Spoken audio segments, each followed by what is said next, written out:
Vamos abrir a palavra de Deus em Apocalipse capítulo 13. Vi emergir do mar uma besta que tinha 10 chifres e 7 cabeças, e sobre os chifres 10 diademas, e sobre as cabeças nomes de blasfêmia. A besta que vi era semelhante a leopardo, com pés como de urso e boca como de leão. E deu-lhe o dragão o seu poder, o seu trono e grande autoridade. Então vi uma de suas cabeças como golpeada de morte, mas essa ferida mortal foi curada. E toda a terra se maravilhou seguindo a besta. E adoraram o dragão, porque deu a sua autoridade à besta. Também adoraram a besta, dizendo: quem é semelhante à besta? Quem pode pelejar contra ela? Foi-lhe dado uma boca que proferia arrogâncias e blasfêmias, e autoridade para agir 42 meses. E abriu a boca em blasfêmias contra Deus para lhe difamar o nome e difamar o tabernáculo, a saber, os que habitam no céu. Foi-lhe dado também que pelejasse contra os santos e os vencesse. Deu-se-lhe ainda autoridade sobre cada tribo, povo, língua e nação. E adorá-lo-ão todos os que habitam sobre a terra, aqueles cujos nomes não foram escritos no livro da vida do Cordeiro, que foi morto desde a fundação do mundo. Se alguém tem ouvidos, ouça. Se alguém leva para cativeiro vai. Se alguém matar a espada, é necessário que seja morto a espada. Aqui está a perseverança e a fidelidade dos santos. Vi ainda outra besta emergir da terra. Possuía 2 chifres, parecendo cordeiro, mas falava como dragão. Exerce toda a autoridade da primeira besta na sua presença. Faz com que a terra e seus habitantes adorem a primeira besta, cuja ferida mortal fora curada. Também opera grandes sinais, de maneira que até fogo do céu faz descer à terra diante dos homens. Seduz os que habitam sobre a terra por causa dos sinais que lhe foi dado executar diante da besta, dizendo aos que habitam sobre a terra que façam imagem à besta, àquela que, ferida a espada, sobreviveu. Lhe foi dado comunicar fôlego à imagem da besta, para que não só a imagem falasse, como ainda fizesse morrer quantos não adorassem a imagem da besta. A todos os pequenos e grandes, os ricos e os pobres, os livres e os escravos, faz com que lhe seja dado certa marca sobre a mão direita ou sobre a fronte, para que ninguém possa comprar ou vender, senão aquele que tem a marca, o nome da besta ou o número do seu nome. Aqui está a sabedoria. Aquele que tem entendimento calcule o número da besta, pois é número de homem. Ora, esse número é 666, 666. Essa é a palavra de Deus. Mantenha a Bíblia aberta. Eu acho que nenhum texto desperta mais a imaginação dos leitores da Bíblia, e principalmente daqueles que são apaixonados por ideias mirabolantes, do que o texto que nós acabamos de ler. E talvez nenhum texto da Bíblia desperte tanto susto e medo em muitas pessoas, porque eu me lembro, ainda adolescente, lendo esse texto aqui, ficando apavorado com esses negócios aqui da Bíblia. Eu me converti aos 16 anos de idade. Eu me converti para valer. Eu li a Bíblia. Eu levava a sério o estudo da palavra. Mas quando batia nesse texto aqui, eu disse: que negócio mirabolante é esse negócio que tem aqui? E eu confesso que eu ficava com muito medo desse negócio. E das interpretações, então, ainda eram piores ainda, né? Que saía cada interpretação absolutamente complexa na medida em que você tentava descobrir o significado disso aqui. Capítulo 12 que nós estudamos, fala da mulher e do dragão. E é curioso, porque o capítulo 12 está falando do Natal de Jesus, e eu disse para vocês que nós estamos vendo o Natal no capítulo 12 da perspectiva, não da história, mas da supra-história. Ou seja, como é que foi diante dos poderes espirituais o nascimento do Messias, o nascimento daquele menino lá em Belém. Que conspirações e forças espirituais estavam por detrás? Porque o capítulo 12 de Apocalipse é um texto sobre o Natal, só que o Natal na perspectiva cósmica, olhando o nascimento de Jesus, não da manjedoura, nem do curralzinho, mas olhando na perspectiva das forças malignas, da força cósmica, do universo, da supranaturalidade. Agora, o que é interessante é que, por mais que nos pareça, o capítulo 13, você sai da esfera do sobrenatural e você vem para a esfera do natural. E é por essa linha aqui que eu vou caminhar com vocês. Porque esse texto aqui nos fala de 2 bestas. A primeira besta, ela emerge do mar, está aqui no versículo 1. E a segunda besta, ela emerge da terra. A primeira besta, ela é monstruosa. Por quê? Porque diz aí que ela tem 10 chifres, tem 7 cabeças, sobre os 10 chifres, 10 diademas sobre as cabeças, nome de blasfêmia. Aí, se você tentar imaginar uma besta dessa forma, se você não entender o que está no simbólico aqui, você começar a desenhar, e se você é um bom artista, provavelmente você já deve ter tentado fazer isso, tá? Mas a segunda besta, ela tem uma aparência muito mais amena. Porque no versículo 11 diz que eu vi emergir outra besta da terra, possuía 2 chifres e parece cordeiro. Parece cordeiro. Fala como dragão, mas parece cordeiro. A cara dela, o rosto dela, a feição dela é doce demais. Talvez por isso a segunda besta seja pior do que a primeira besta. Porque a primeira besta nos assusta tanto, nós precisamos tomar mais cuidado com a segunda, que é tão sedutora e tem a aparência de ser tão pouco nociva. O que é a primeira besta? O que nós precisamos entender é que os eventos das Escrituras Sagradas, principalmente o livro de Apocalipse, os eventos aparentemente naturais, eles são carregados de uma sobrenaturalidade. Para Jesus era assim também, o eterno e o temporal se mesclavam de uma forma absolutamente impressionante. Ele está andando no meio da rua e de repente vem um demônio e fala: o que é que você veio fazer aqui para nos perder antes do tempo? Em outras palavras, eu já te conheço de outro lugar, mas aqui, você está fora da sua geografia, Jesus? O mal e a presença da divindade se materializam, e de repente Jesus está falando de coisas, e quando ele aponta para vinho e pão, por exemplo, ele aponta não para vinho e pão, mas ele aponta para o simbólico. Isso aqui é o meu corpo que vocês estão comendo, isso aqui é o sangue meu que vocês estão bebendo. E a Bíblia diz que muitos discípulos se escandalizavam, porque essa linguagem que transita do eterno para o temporal, do temporal para o eterno, é uma linguagem que nem sempre a gente entende. A tendência da gente é fazer aquilo que o Dr. Francis Schaeffer, no livro dele, O Deus que Intervém e a Morte da Razão, tenta fazer com que a gente tente entender. Ele diz: o maior perigo que nós podemos, como leitores da Bíblia, é fragmentar o eterno e o temporal, como se fossem 2 universos separados. Aqui tem um universo da divindade, da sobrenaturalidade, do Deus, dos capetas, dos demônios, das potestades, e aqui tem um universo material, da geografia nossa, da história nossa, da política. E ele diz: não, vamos tentar ver a Bíblia com essa cosmovisão que é carregada de um simbolismo onde o eterno e o temporal se chocam. As coisas eternas, as coisas espirituais, elas se tornam materializadas constantemente. E as coisas materiais, aparentemente naturais, elas são engravidadas de um sentido absolutamente eterno. Quando João escreve isso aqui, inspirado pelo Espírito Santo, na ilha de Patmos, ele usou uma linguagem de símbolos, que os cristãos, quando leem esse texto, sabiam exatamente o que ele estava dizendo. Os soldados que passavam por aquele controle e censura, ao lerem os textos, eles achavam que isso aqui era uma coisa de um homem assim, meio maluco, de um vidente, de um homem espiritualizado, mas que isso não tinha nada a ver com eles. Mas quando os autores da Bíblia, naqueles dias, que recebiam essas cartas, as 7 igrejas da Turquia, né, que estão aqui no livro de Apocalipse, essas pessoas entendiam perfeitamente o que João estava dizendo. Em outras palavras, o universo espiritual e o material não estavam seccionados na mente dele, mas faziam parte de uma unidade cósmica. Eles entendiam que havia ingerência real entre os 2 mundos. E essa coisa é um negócio muito complexo, porque quando a gente vai estudar, por exemplo, fenômenos, eu já vi tantas pessoas cometendo tantos erros com a questão de fenômenos. Fenômenos são aqueles eventos que você diz assim: isso aqui é do diabo, isso aqui é de Deus, né? Gente, há pessoas que querem negar fenômenos. Existe coisa na nossa história, na nossa vida, que não são explicados do ponto de vista psicológico, filosófico, nunca.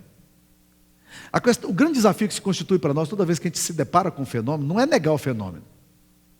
Quando você vê um João de Deus arrancando a catarata do olho de um cara, ou abrindo um buraco na barriga dele, tirando um tumor, e aquele negócio cicatriza sozinho, sem nem anestesia, sem nada, você vai negar o fenômeno? Não.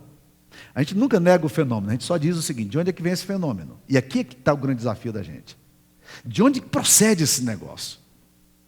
Ele pode ser fruto de uma mente que elabora coisas e que projeta coisas, que a gente chama de parapsicologia. Pode ser fruto de Deus, quando a operação é feita pelo Espírito Santo, ou pode ser absolutamente fruto do diabo. E nós precisamos aprender a discernir. E aqui é que é a grande confusão nossa. A besta que aparece aqui nesse texto, meus queridos irmãos, ela é uma besta que emerge do mar. Ela tem o quê? Ela tem características históricas. Nós já vimos isso antes estudando o livro de Apocalipse. 10 chifres, o que é? São poderes. Nós já estudamos isso antes. 7 cabeças, domínios. Esse texto aqui está nos falando de alguém que conspira contra Deus. Mas é interessante porque essas características monstruosas aqui, diz que ela emerge do mar. Mar significa nações na Bíblia, governos. O texto aqui nos mostra que o poder perseguidor de Satanás, ele incorpora-se em todas as nações e governos do mundo através da história, e de uma forma muito particular, estava ali presente nos dias de João, quando ele escreveu esse texto. Essa ideia do mar aqui é símbolo de uma humanidade não regenerada, em completa agitação social, semelhante a um caldeirão borbulhante da vida nacional e social confusa, de onde surgem os grandes movimentos históricos. Ela tem 10 chifres e 7 cabeças. Grande poder. Então nós precisamos entender aqui, meus queridos irmãos, que qualquer definição que fosse apenas histórica, do tipo, isso aqui refere-se ao governo romano, e eu não tenho dúvida nenhuma que se referia, historicamente falando, mas se você limita esses poderes a Roma, você pode estar interpretando corretamente, só tem um problema, é que você não consegue retraduzir o livro de Apocalipse para hoje e entender que o livro de Apocalipse é uma arquitetura em movimento, que é um mover de Deus, é uma forma que Deus tem para fazer uma fotografia ou uma arquitetura de tudo o que nós vemos aqui na história, e esses poderes ainda hoje se materializam da mesma forma que em Roma. E aí nós vamos começar a entender exatamente o que o texto diz. O texto aqui diz que ele é multiplicado por 10, que é o poder elevado ao absoluto. A cabeça é símbolo de domínio, é símbolo de comando. E a Bíblia diz aqui que sobre as cabeças havia nome de blasfêmias. Ou seja, o que você vê nessas cabeças, historicamente, é nome de blasfêmia. Porque a besta passa a assumir prerrogativas divinas. Ela ocupa o lugar da divindade. Agora presta atenção, meus queridos irmãos. Muito provavelmente João estivesse se referindo aos poderes daqueles dias. Por quê? Porque um homem chamado Otávio, que foi um dos imperadores de Roma, ele foi o primeiro a se autodenominar Augustus. É sério esse negócio. Ele se autodenomina Augusto. E a partir desse momento, meus queridos irmãos, ele legisla sobre Roma a questão do culto dos imperadores. Domiciano, que viveu do ano 81, governou do ano 81 a 96, portanto nos dias de João, quando João escreveu o livro de Apocalipse, Domiciano, ele foi além, ele se autodenominou Dominus et Deo, ou em outras palavras, eu sou Senhor e sou Deus. Aí, a partir desse momento, começou a surgir um problema muito sério para os cristãos, porque os cristãos, eles não podiam aceitar de forma nenhuma isso. Mas não aceitar por causa de uma convicção religiosa, soava uma coisa de revolução ou de conspiração social. E os cristãos passaram a ser perseguidos exatamente porque eles rejeitaram a adoração dessas estruturas malignas, dessas forças históricas que foram instituídas pelo governo romano. Eram grandes poderes, mas agora os cristãos dizem, nós não queremos essa marca. Nós não vamos ter essa marca. E não ter a marca, e rejeitar o culto ao imperador, e não se submeter ao ditame de Domiciano e de Augustus e de outros imperadores que existiram naqueles dias, significava o seguinte, é um movimento de autoexclusão. Eu digo não a isso, e a partir do momento em que eu digo não a esse sistema, eu estou excluído. Eu recuso a ter a marca da besta. Eu me recuso a submeter a este governo que acha que possui tais prerrogativas. O texto aqui nos diz que esta besta, ela é estranha, parece leopardo, com pés de urso, boca de leão, dando a ideia de uma pluralidade de sentidos. E ela tem um poder imenso, mas ela é golpeada, o versículo 3 diz. Ela é golpeada de morte. O que é isso? Aí nós podemos entender que se trata de uma questão histórica, porque o próprio Domiciano, ele foi golpeado 2 vezes. Primeiro, por uma fortíssima enfermidade, que praticamente o tirou do governo, durante os dias em que ele governou. Ele não podia governar, ele não tinha força física, ele teve que ficar recluso. Todo mundo achava que ele ia morrer, de repente Domiciano brota de novo, o cara está lá. E aí todo mundo começa a dizer, ele é um Deus mesmo, porque sair dessa doença só se for um Deus. Houve um momento na história dele que houve uma perseguição, uma oposição política violenta, e era muito comum naqueles dias matarem os imperadores para que outro assumisse. Conspirações do Senado e do Congresso, nada muito estranho do que acontece hoje, só que a morte hoje é de uma forma um pouco mais amena, se é que podemos dizer isso, né? Mas havia a mesma coisa. Então, o que aconteceu naquele momento? Quando Domiciano perdeu toda a sua força política, e de repente ele ressurge com todo o poder, é exatamente disso que João está falando. Ele é golpeado de morte. Mas aí ele brota com a boca que profere arrogância e blasfêmias e autoridade, e ele vai agir por 42 meses. Por quê? Toda vez que aparece a ideia de 3 anos e meio, 42 meses, 1260 dias em Apocalipse, é um tempo limitado, louvado seja Deus. Toda vez que as forças espirituais do mal agem na Bíblia, ela age 42 meses. É tempo limitado. É poderoso, é forte, mas vai ter o seu fim. Domiciano morre em 96. Acaba. Vai embora. Agora o que é interessante, porque o que me assusta aqui no versículo 7, é que diz-nos o texto que ele é capaz de pelejar contra os santos. E isso me assusta. Porque diz aqui que ele venceu os santos. Foi exatamente o que ele fez com toda a igreja daqueles dias. Perseguição em cima de perseguição. Morte em cima de morte. E a igreja exprimida num canto, acuada, como se tudo fosse acabar ali, pela ação de um homem absolutamente arrogante, auto-intitulado Deus, a verdadeira besta que emerge do mar. Porque ele recebe esses poderes das nações ao redor, que foram dominadas pelo Império Romano. É isso que nós estamos exatamente vendo aqui. E aí as pessoas que gostam desse movimento da besta, do versículo 4, diz que começam a dizer, quem é semelhante à besta? Ou quem é como esse homem? Esse homem já sobreviveu 2 vezes. Puxa vida, ele é maravilhoso. Essa é a besta que emerge do mar. A besta que emerge do mar, meus queridos irmãos, é a força histórica e política que surge ainda hoje. E as pessoas adoram o dragão, no versículo 4 diz aí, porque deu a sua autoridade à besta. Com isso, o Apocalipse está revelando que a força política não vem de fatores meramente sociológicos, nem é subproduto de uma história cega e amorfa, mas vem de uma potência do dragão. Ao contrário do que Karl Marx definia, de que a história se move pela luta entre o proletariado e a luta com a burguesia, a Bíblia está querendo dizer, não, as forças se movem historicamente pela força que o dragão dá. Porque essa besta aqui é uma besta que recebe poder do dragão. A coisa é luciférica mesmo. Vamos, porém, caminhar um pouquinho mais. A segunda besta. O que seria? Depois eu quero trazer algumas aplicações para a nossa vida em relação a isso aqui. A segunda besta, ela emerge da terra.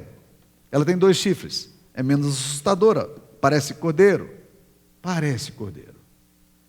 Parece cordeiro. O texto aqui nos diz que ela exerce toda a autoridade, e no versículo 14 diz que ela seduz. Eita! O elemento da sedução não é o elemento da oposição. Por ser cordeiro, a igreja de Cristo tem que estar muito atenta. Nós precisamos estar bem abertos a isso aqui. Que besta é essa? Nós temos várias possíveis interpretações aqui. Hendrickson, que é um pensador mais conservador, ele fala que essa besta aqui é a religião e a filosofia falsa. Ele diz que a primeira é a mão do Satanás, a religião falsa. E a segunda é a mente do diabo, que é filosofia falsa. McDowell, um outro comentarista, fala que se refere aos sacerdotes e oficiais do culto ao imperador que tinham um movimento. Qual era o movimento? Levar as pessoas a adorar a primeira besta. Porque o movimento da segunda besta, a segunda besta ela tem um propósito. Qual é o propósito dela? O propósito dela é comunicar, no versículo 15, fôlego à imagem da besta, da primeira besta, para que não só a imagem falasse, como ainda fizesse morrer quantos não adoram a imagem da besta. Ou seja, o que ela quer fazer é levar você a adorar e se curvar diante dos poderes políticos e históricos. McDowell ainda sugere que pode ser feitiçaria e superstição do tempo, representando todo o sistema religioso que se alia com as forças hostis do mundo contra a fé cristã, contra Cristo, contra o seu reino. Mas honestamente falando, meus queridos irmãos, talvez até a interpretação mais revolucionária para mim desse texto, e que faz mais sentido para o meu coração, é a visão de Jacques Ellul, um pensador reformado francês, que afirma que se trata da propaganda. Surpreende você? Surpreende você? Qual é o papel da propaganda hoje? Nós estamos vivendo uma era midiática, absolutamente midiática. E as notícias são extremamente velozes. As informações que você recebe, os bytes que você está recebendo na sua mente, as informações que seus filhos têm hoje, são infinitamente maiores do que o que você teve quando você era menino, se você tem mais de 40 anos. Qual é o propósito das propagandas hoje? Seduzir, meu irmão, te fascinar. Então desconfie das propagandas. Que me perdoem aqueles que trabalham na área do marketing aqui. Desconfie da propaganda. A propaganda quer criar em você um falso senso, e ela vai te conduzir sempre, de alguma forma, a você deixar de prestar cultos a Deus e prestar culto aos movimentos da história. Ela vai fascinar você e vai seduzir você, vai encantar você. O objetivo dessa segunda besta aqui é fazer com que a terra e seus habitantes adorem a primeira besta. Esse é o objetivo dela. Ela se apresenta em forma de cordeiro, mas tem fala de dragão. Ela é benigna na sua aparência, apresenta-se inofensiva, revela doçura, mas interiormente encobre um monstro perigoso, porque é a mentira com aparência de verdade. Ela surge sempre enganosa, sedutora, com sistemas filosóficos, com sistemas religiosos, Satanás se transformando em anjo de luz, e transformando seus ministros em ministros da justiça, como diz 2 Coríntios capítulo 11, versículo 14. E o grande desafio que a igreja tem é aprender, e é difícil isso aqui, aprender a discernir o falso do verdadeiro. Porque a grande ordem do mundo das trevas é criar confusão na tua mente para que a sua mente disperse daquilo que você não pode dispersar, que é o foco em Deus. Eu me arrisco a dizer alguma coisa aqui bem séria. Eu acredito que a nossa geração, ela está perdendo a capacidade de comunhão com Deus, de oração, de leitura da palavra, de vida com Deus, por causa de uma coisa extremamente dócil e que parece cordeiro. Entretenimento. Rapaz, pense nas horas que você gasta com entretenimento, com brincadeiras, com videogames, assistindo filmes, programa, vídeo, YouTube. E você está ouvindo o que nesses conteúdos? Os conteúdos que você está ouvindo estão falando de Jesus, da glória de Jesus, do amor de Jesus, do que Jesus pode fazer, ou são os conteúdos pornográficos que brotam na tua tela de televisão seduzindo você? Ou as propagandas que fazem você achar que se você não tiver um determinado produto, você é a quem? Ou se não tiver determinada roupa de marca, você é alguém menos. E você, sem perceber, você passa a se curvar diante da besta que emerge do mar, dos poderes históricos que desviam você e que te fascinam, e fascinam mesmo. Sabe por quê? Porque a Bíblia nos diz aqui que essa besta é capaz de fazer descer fogo do céu. Olha, esse negócio é complicado. Versículo 13: opera grandes sinais, de maneira que até fogo do céu faz descer a terra diante dos homens. Eu tenho tentado imaginar esse fascínio místico que nós temos hoje, essa coisa do esotérico que está tão presente na nossa cultura pós-moderna, né? Essa coisa do sobrenatural, tão fascinante e de tantas formas e com tanta roupagem. Eu fico pensando o que aconteceria com nós, cristãos, que amamos a Jesus, se nós de repente estivéssemos numa cena onde alguém com o seu poder faz descer fogo do céu e nos fascina. Nós estamos nos encantando com a segunda besta. E nós estamos, sem perceber, sendo atraídos por ela. E ela só tem um objetivo, meu querido irmão, minha irmã. Ela te leva a se curvar diante da primeira besta, dos poderes históricos instituídos sobre nós. Muitas pessoas vêm perguntar para mim: pastor, o texto aqui está falando que não pode vender quem tem a marca sobre a mão direita, porque vai colocar a marca na mão direita. No versículo 16 está aí: a todos, pequenos e grandes, ricos e pobres, os livres e os escravos, faz com que lhes seja dada certa marca sobre a mão direita ou sobre a fronte. Pastor, e aí as especulações surgem demais. Pastor, você já viu que agora tem um sistema nos Estados Unidos e na Europa que você vai ser registrado, o seu CPF e a tua identidade vai estar aqui no teu pulso? É uma marca da besta. Pastor, você sabe que existe a leitura ótica que é capaz de ler o significado? Você pode colocar todos os seus dados aqui no chip que você coloca aqui na tua testa, que você passa a ter todas as informações a partir daí. Eu não estou negando nada disso não, viu? Estou dizendo que é. Aí eu digo, cara, nós não estamos entendendo o ponto, não. Por isso que o texto aqui fala: aquele que tem sabedoria, calcule. Nós precisamos aprender a entender o que é que esse texto está querendo nos dizer. Meus queridos irmãos, a marca é na fronte, é o entendimento, é a cabeça, é a mente, é a forma de você pensar.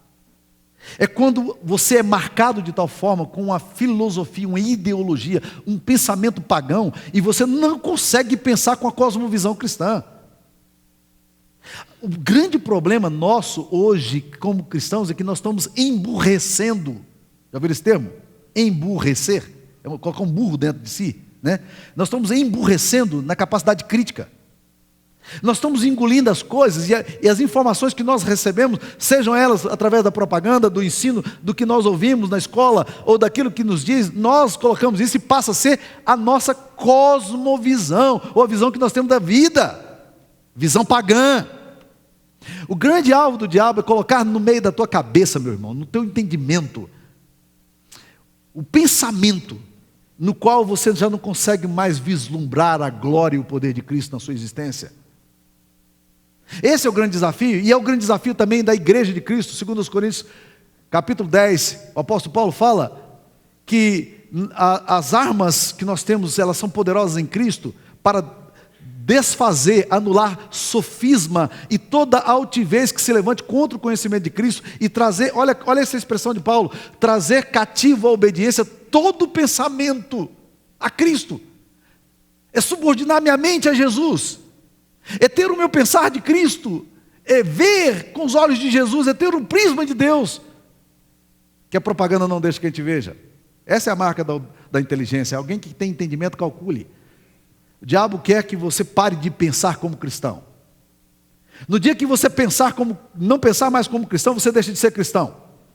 Sabendo disso ou não, você pode continuar sendo cristão nominal, mas a partir daí acabou contigo, meu querido irmão. Porque no dia que você achar que os argumentos cristológicos ou bíblicos, eles são insuficientes para tocar na sua razão e penetrar no seu conhecimento, você passa a ser um crente fragilizado. Sabe por que você é tão fraco na sua fé? É porque a apologética cristã, a cosmovisão de Cristo não penetrou ainda no seu coração.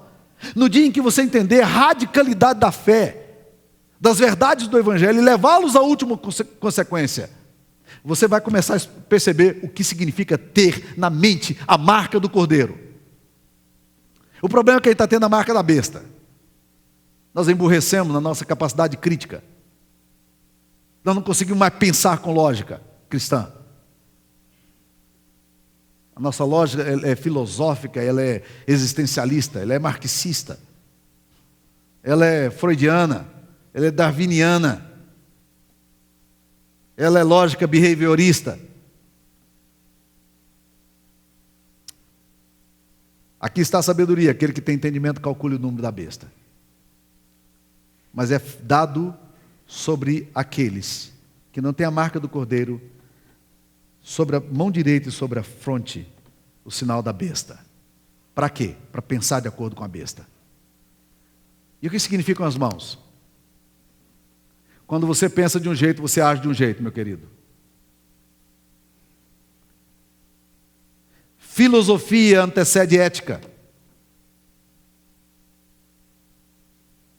Convicção, lógica e raciocínio antecede prática. Se você não é uma pessoa que está convencida intelectualmente que o cristianismo, levado às últimas consequências, ele é lógico e faz sentido e tem que ser radicalizado, você nunca vai colocar suas mãos a serviço do reino. Agora tem um problema. No dia que você traz a sua mente e as suas mãos a serviço do reino, você vai começar a perceber que você vai sofrer o mesmo processo que os cristãos começaram a sofrer nos dias de João. É o processo da exclusão social. Porque o sistema não permite que você pense, que você negocie com a lógica do Evangelho. E aí nós esbarramos na mesma crise que João esbarrava lá nos dias dele. Essa é a hora de dizer, nós recusamos a marca da besta. Eu não quero. Eu não quero. O número da besta tem um número bem específico aqui. É 666. Já viram isso em filmes? Já viram isso na Bíblia? Então vamos tentar entender isso aí. Porque o texto diz, aqui está a sabedoria. Aquele que tem entendimento calcule o número da besta. O número da besta já foi objeto de muita divagação na história. Se você quiser ler um pouco das brincadeiras sobre isso, eu não tenho tempo para expor aqui, mas no meu livro eu falo sobre isso. Não vou perder tempo aqui de vocês falando sobre esses assuntos, mas deixa eu te dizer o que significa 666. Ao contrário do que na sabedoria popular a gente fala que 7 é número de mentiroso, não é isso que a gente diz? 7 é número de mentiroso. Na Bíblia, 7 é um número absoluto, pleno, completo. 6 é a imperfeição, que chega perto do 7, mas nunca é 7. 666 é uma imperfeição elevada ao cúbico. É uma imperfeição absoluta também. O número da besta é este. É que o diabo está sempre próximo de Deus, do 7. Mas ele está infinitesimamente falando, distanciado da divindade. Ele é capaz de seduzir, de enganar, de encantar muitas pessoas. E de fazer prodígios e milagres.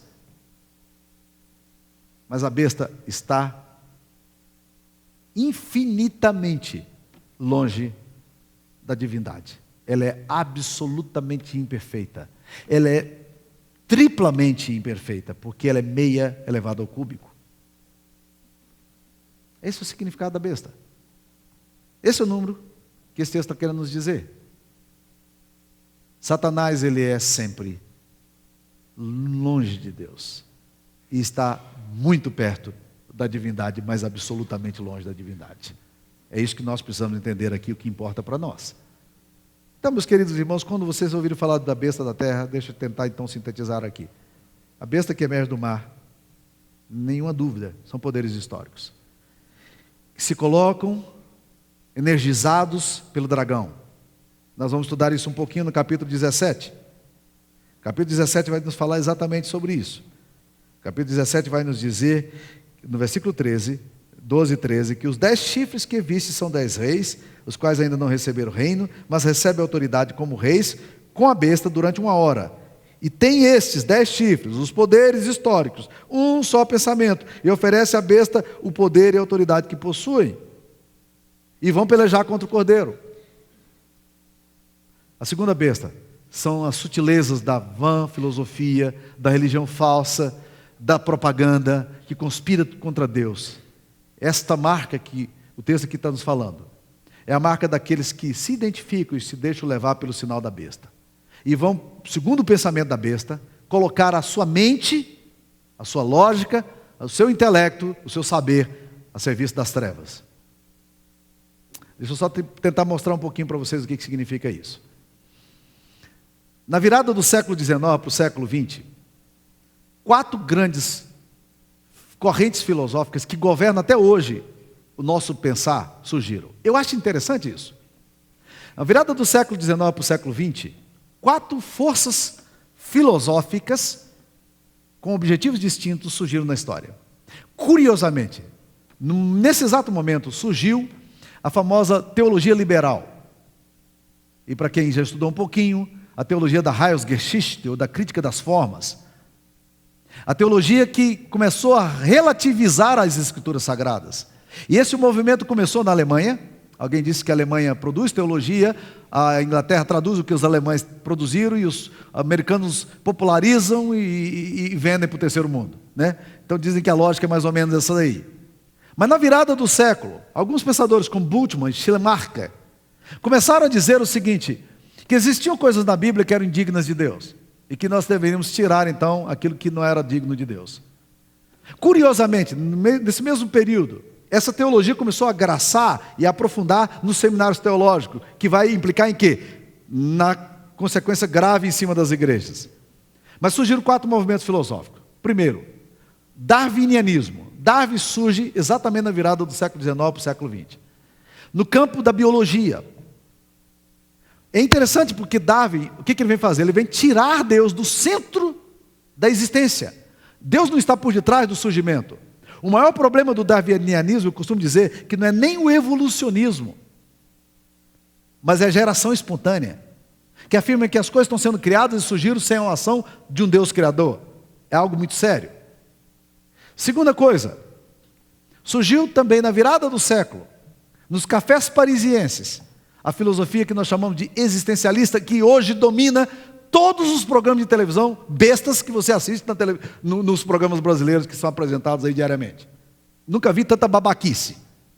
Pensamento existencialista. Você tem que curtir sua vida, é aqui agora, você tem que ter prazer, o máximo prazer, e você vai nesse fundo aí, que é aí que é o caminho, a sua vida é agora, você só tem uma vida para viver, vai fundo!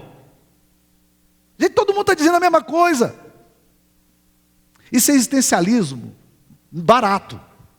Porque o existencialista dizia o seguinte, o que importa não é a essência, aquilo que você é, a sua identidade, mas importa é a sua existência, é você desfrutar o máximo prazer agora. Esse pensamento é o pensamento dominante da nossa filosofia, que os seus filhos estudam em universidades, que você estudou em universidade e que graça às nossas filosofias e pensamentos modernos. Seus filhos ouvem isso e você também ouve isso.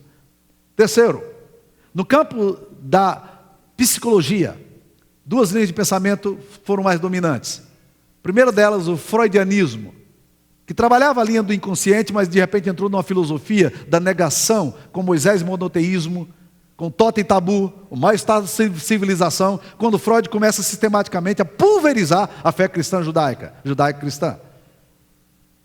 E durante anos, esse pensar psicológico, ele domina até hoje as cadeiras nossas de terapia que nós temos no Brasil e fora do Brasil.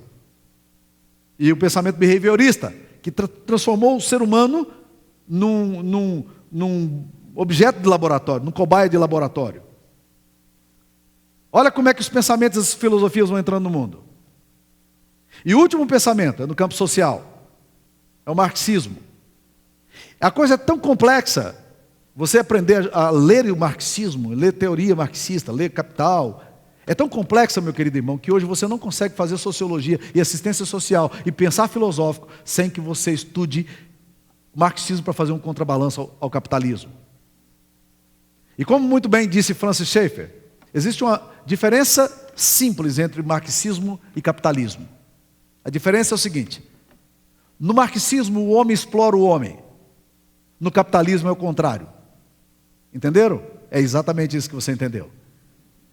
No marxismo, o homem explora o homem. No capitalismo é o contrário. As forças continuam sendo as mesmas dominantes. Por quê? Porque os poderes da besta, eles se materializam na história, através de homens pecadores, que têm um único objetivo. Eles recebem o poder do dragão e ele se auto-fortalece num mecanismo recíproco de autogestão e manutenção. A questão, meu querido, é o seguinte. Sua mente está a serviço de quem? Coloque a sua mente para um pensar cristão. Recuse a marca da besta. Suas mãos estão para quê? Coloque suas mãos a serviço do reino de Deus. Recuse a marca da besta na sua mão. Eu quero concluir aqui agora, dizendo no versículo 8: adorá-la-ão todos que habitam sobre a terra, a primeira besta, aqueles cujo nome não foram escritos no livro da vida do Cordeiro que foi morto desde a fundação do mundo. Preste atenção nessa frase. O texto está dizendo que o Cordeiro de Deus foi morto quando? O que diz aí a Bíblia? Desde a fundação do mundo, ou antes da fundação do mundo é a mesma coisa, a forma, depende da tradução. Antes da fundação do mundo, o Cordeiro de Deus foi morto. Mas para aí, o Cordeiro de Deus não morreu, não foi há 2000 anos atrás, no Gólgota, em Jerusalém, pelo poder de Pôncio Pilatos, debaixo do governo de Herodes, e sobre a civilização romana? Como é que o texto diz que Jesus morreu antes da fundação do mundo? O que o texto está querendo nos dizer, meus queridos irmãos, é o seguinte: Deus já providenciou, muito antes que você imaginasse que você pudesse ser gente, e muito antes que alguém pensasse que você pudesse ser gente, Deus já pensou em você, e Ele já enviou o seu Cordeiro, no plano eterno dEle, nos decretos divinos. Isso já aconteceu na eternidade, para que você e eu fôssemos libertos do poder do dragão, do poder da besta, do anticristo, e todos os poderes que conspiram contra o reino de Deus. Alguns de vocês têm histórias muito marcantes, da forma como Deus chamou vocês. Alguns de vocês já conhecem a minha história, e eu já contei aqui em púlpito, não vou contar novamente. Mas Deus me libertou e me chamou para a obra dEle, quando eu era um menino desenganado pelos médicos. E Deus veio, na sua infinita misericórdia, e me recuperou para a glória dEle. Para quem que você vai colocar todo esse sacrifício do Cordeiro, que morreu por você antes da fundação do mundo, para que você pudesse ter vida nele? E Ele predestinou você em amor, diz Efésios 1,4, Romanos 8, 28, para sermos santos, inculpáveis e irrepreensíveis. Isso também aconteceu antes da fundação do mundo. Para quem que você vai colocar tudo isso que Deus te deu? A quem você vai adorar? Diante de quem você vai se curvar? Traz sua mente, meu querido irmão. Uma irmã disse uma vez para o Dr. John Stott: quando eu venho para a igreja eu sou só coração. Eu quero só coração. Ele disse: da próxima vez traz a cabeça também. Exatamente a cabeça sua que Deus quer. Porque você tem que levar cativo todo o seu pensamento à obediência de Cristo. Esse é o processo do discipulado. Que Deus nos ajude. Amém. Deus, frágeis como somos, estamos aqui, querendo, Deus, ofertar a Ti aquilo que o Senhor nos tem dado. Dar a glória que o Senhor merece, Pai. Trazer todo o nossa inteligência, todo o nosso conhecimento, todo o nosso trabalho, toda a nossa habilidade. Queremos colocar a nossa arte, a nossa música. Queremos colocar, ó Deus querido, o nosso trabalho a serviço do Senhor, Pai, as nossas mãos. Nós queremos, ó Deus, ofertá-las ao Senhor, para que elas edifiquem o Teu reino, nosso pensar, a nossa estratégia, os nossos fundamentos, Pai, estejam em Ti e na Tua palavra. Em nome de Jesus nós te pedimos. Queremos ofertar isso para a glória do Senhor. Amém.